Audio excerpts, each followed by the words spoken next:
Hi, welcome to Dawn Ross Therapeutic Yoga, February movement moment.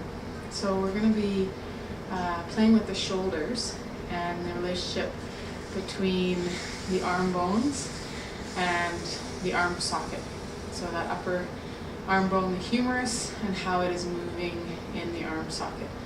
And whether or not other parts of the shoulder girdle or the torso are getting involved in our movement. So we're just going to come down onto your yoga mat, onto your back. Have a strap nearby and handy, and you might also want a bolster. So if you want to grab those things, I'll get myself set up and we'll meet back on the mat. So once you've got your bolster and your strap, you'll come back to your yoga mat and just come into a supine position laying on your back. So if you have low back pain or problems, the bolster can be nice, or if it feels like the legs are having to work to be here, it can be nice to use the bolster and just pad up underneath the legs so that the lower body can be completely at ease in this position. Okay? Then from here, you're going to extend the arms on up to the ceiling, fingertips towards the ceiling, hands, wrists over top of the shoulders. And you're going to make an L with the thumbs and bring your thumb tips to touch. Okay?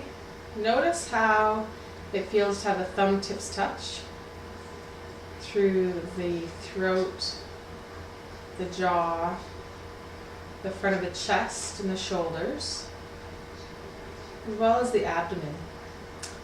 And then take the thumbs apart, and if that feels like there's more space, then you're going to keep the thumbs apart and pick up your strap just so that our sides are connected. So holding onto that strap or thumb tips touching, just take a few breaths to allow the arm bones to settle into the arm sockets.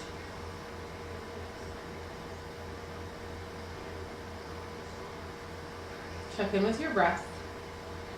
And then feeling your shoulder blades on the back of the rib cage, between the rib cage and the floor.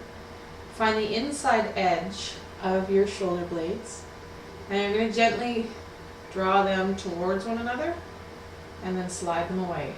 And draw them towards one another and slide them away. And you just want to find the range that those blades are gliding on the rib cage without having the back pop up and moving through the spine, or without lifting those arm bones out of the arm sockets and the shoulders off the floor. So let the blade be the driver of the movement. Okay, then you're going to let that movement come to an end. Feeling where the humerus or the arm bone comes into the arm socket. You're going to begin to float and take the arms overhead. And you're just going to move overhead and then back.